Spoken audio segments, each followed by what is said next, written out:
অসুস্থ থাকায় হাসপাতালে ভর্তি।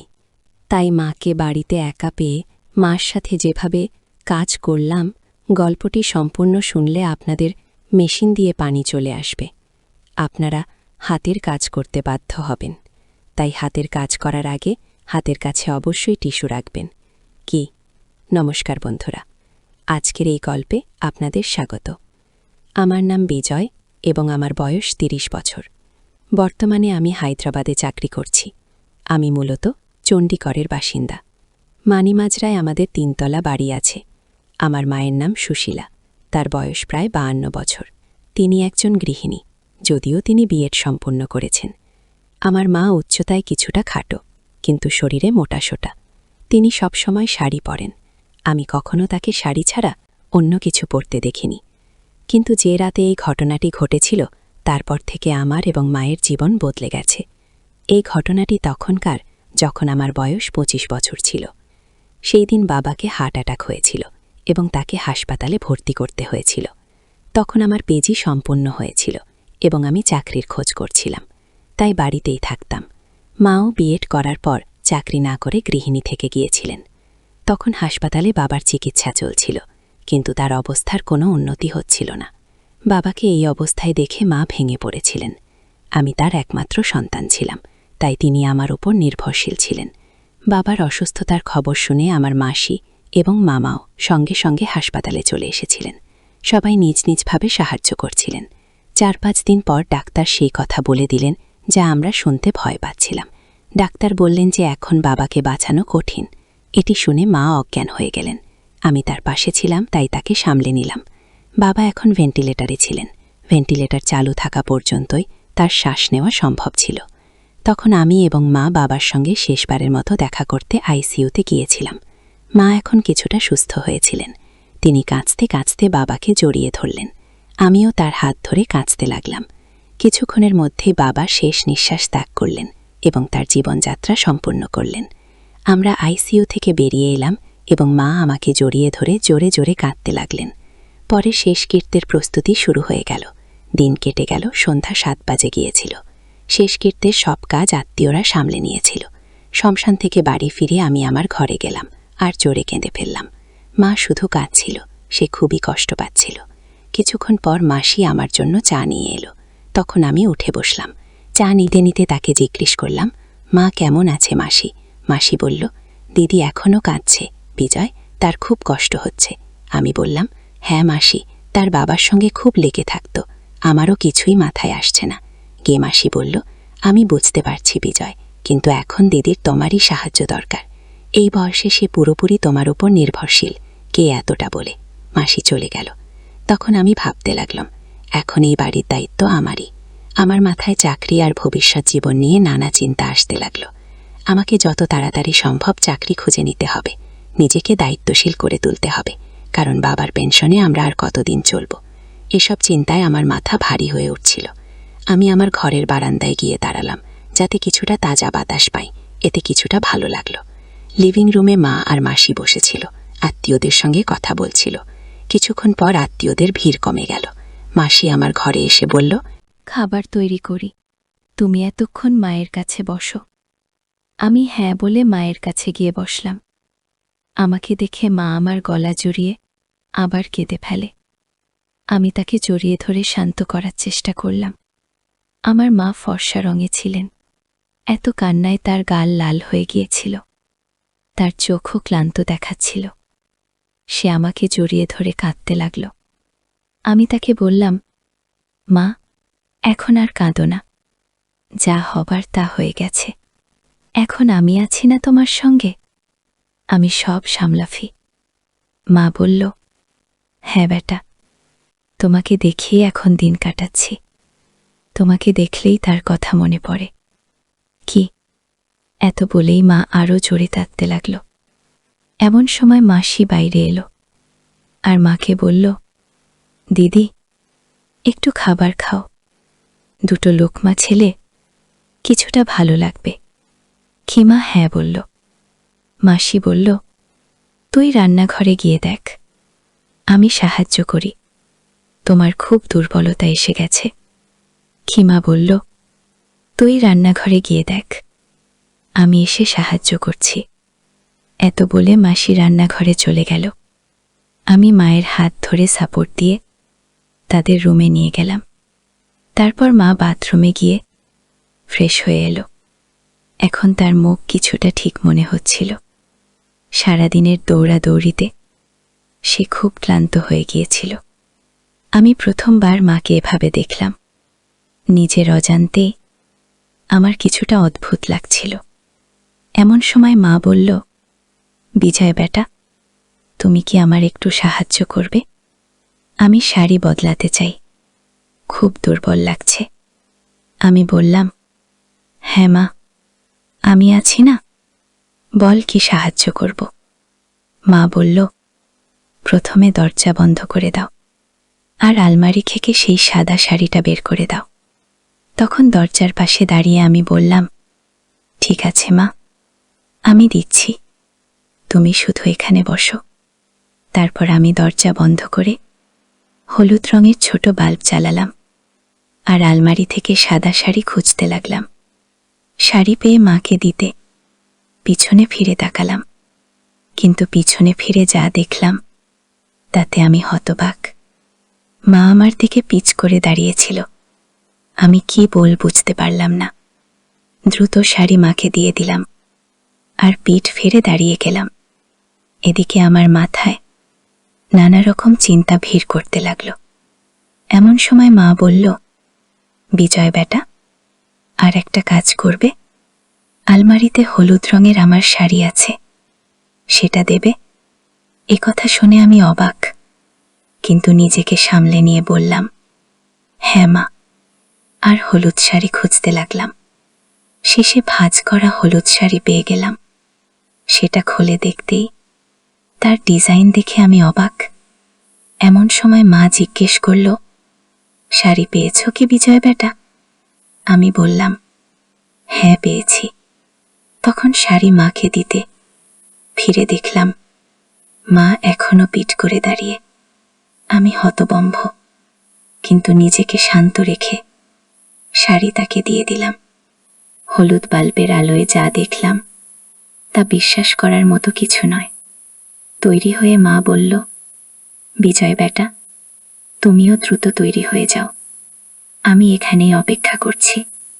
খুশ হতে বাথরুমের দিকে গেলাম। মা বলল, আমার কাপড় বাথরুমে রেখে দেবে? আমি হ্যাঁ বলে দিলাম। তারপর সে একটা শাড়ি দিল আর নিচে রাখা কালো চাদরও তুলে দিল। আমি চুপচাপ বাথরুমে গিয়ে দরজা বন্ধ করলাম। ভেতরে গিয়ে গভীর শ্বাস নিলাম। বাইরে এসে দেখলাম মা এখনো বসে আছে। আমি তার হাত ধরে উঠালাম আর তাকে খাওয়াতে নিয়ে গেলাম। খাওয়ার সময় মা খুব শান্ত ছিল। বাড়িতে এখন শুধু আমি, মা, মামা আর মাসি রয়ে গিয়েছিলাম। বাকি আত্মীয়রা চলে গিয়েছিল। খাওয়ার পর মাসি আমাকে জিজ্ঞেস করল, বিজয়, ঘুমানোর ব্যবস্থা কি করব? আমি বললাম, মাসি, আজ আমি মায়ের পাশে শোব। সে আগে আসলে সে ইতিমধ্যেই সমস্যায় আছে। তুমি তো সকাল সকাল উঠতে হবে, তাই তুমি আমার রুমে ঘুমিয়ে পড়ো। মাসি বলল, আমরা লিভিং রুমে ঘুমাবো। মাসি বলল, ঠিক আছে, তাহলে তাই করা যাক। রাতে যদি কিছু দরকার হয় আমাকে জানিও। মাসি রান্নাঘরের কাজ ছেড়ে আমার রুমও লিভিং রুমে বিছানা করে চলে গেল। আমি বেডরুমে গিয়ে দেখলাম মা সেখানে নেই। আমি দরজা বন্ধ করে কাপড় বদলাতে শুরু করলাম। যেই আমি শার্ট জিন্স খুলে নাইট ড্রেস খুঁজতে লাগলাম, অমনি বেডরুমের লাইট জ্বলে উঠল। পিছনে ফিরে দেখলাম মা ভেতরে চলে এসেছেন। তিনি চুপচাপ লাইট জ্বালিয়েছিলেন। আমি মেজাজ হালকা করতে জিজ্ঞেস করলাম, মা, আমি নিচে ঘুমো, তুমি আরামে ঘুমিয়ে পড়ো। মা বললেন, বিজয়, আমার মনে হচ্ছে না আজ ঘুম আসবে, তুমি এখানেই আমার পাশে ঘুমাও। তারপর আমি ফ্যান চালিয়ে দেখলাম বেডরুমে শুধু একটি কম্বল আছে। আমি বললাম, মা, আমি আমার রুম থেকে কম্বল নিয়ে আসি। মা বললেন, বিজয়, মাসি ঘুমিয়ে পড়েছে, আজকের জন্য এই কম্বলই ঠিক আছে।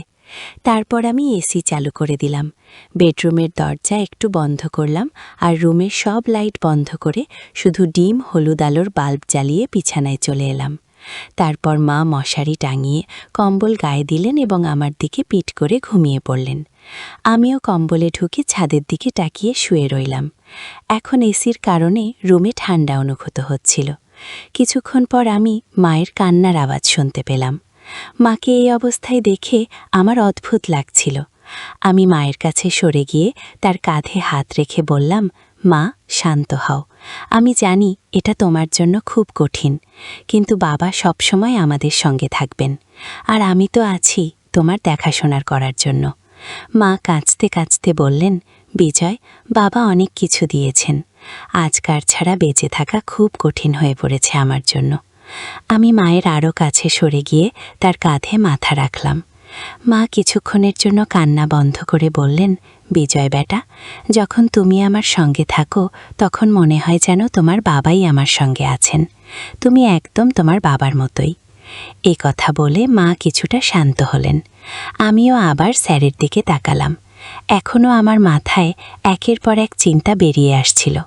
এমন সময় হঠাৎ আমার কিছু মনে পড়ল এবং অনিচ্ছা সত্ত্বেও খারাপ চিন্তা মাথায় আসতে লাগল।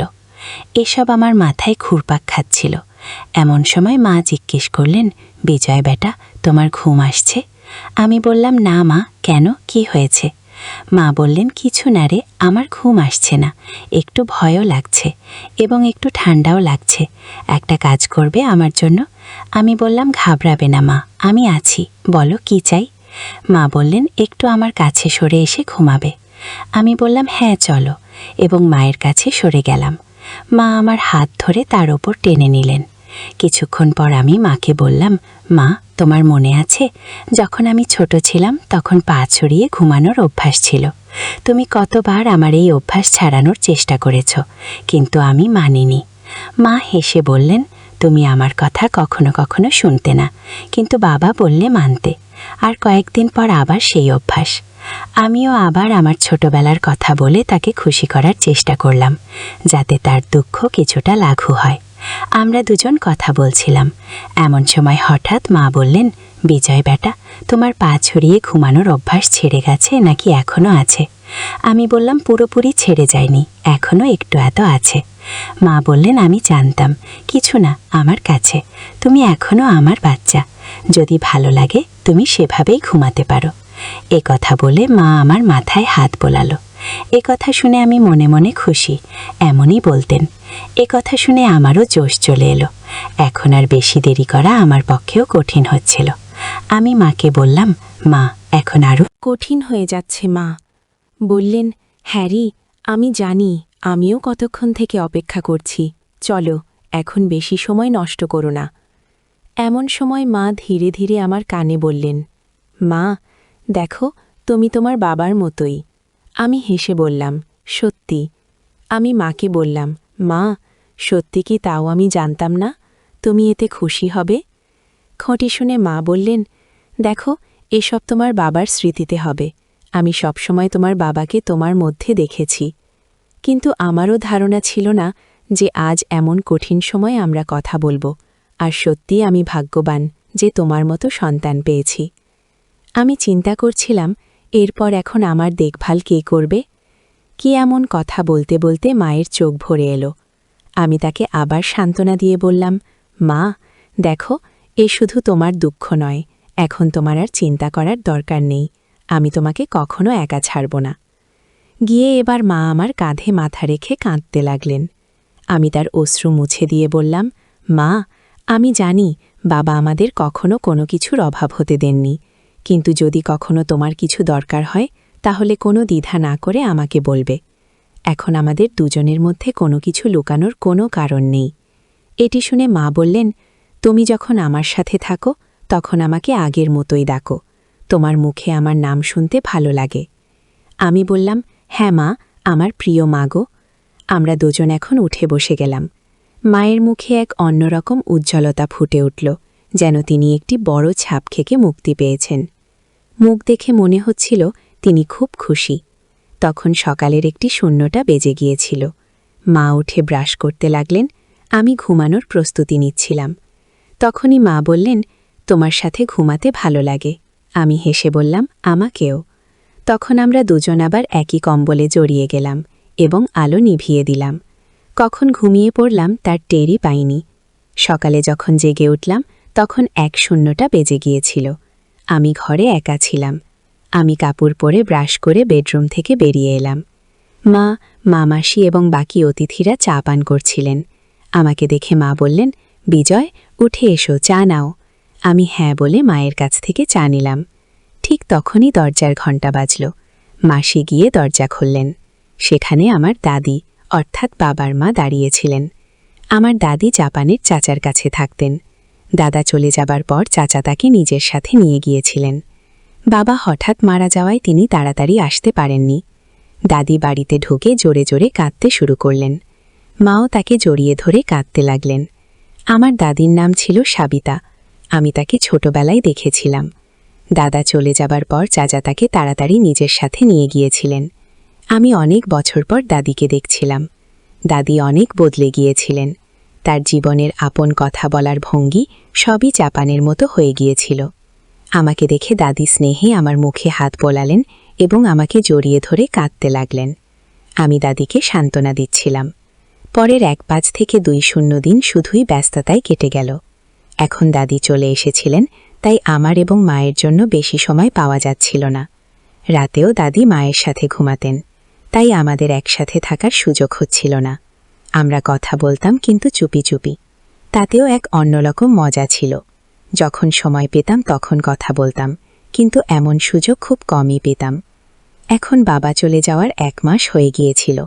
দাদি তখনও বাড়িতেই ছিলেন। আত্মীয় স্বজনদের দেখা করতে আসাও কমে গিয়েছিল। মাসিও 1-2 দিনের মধ্যে নিজের বাড়ি চলে যাবেন। বাড়ির সব কাজ ধীরে ধীরে স্বাভাবিক হয়ে আসছিল।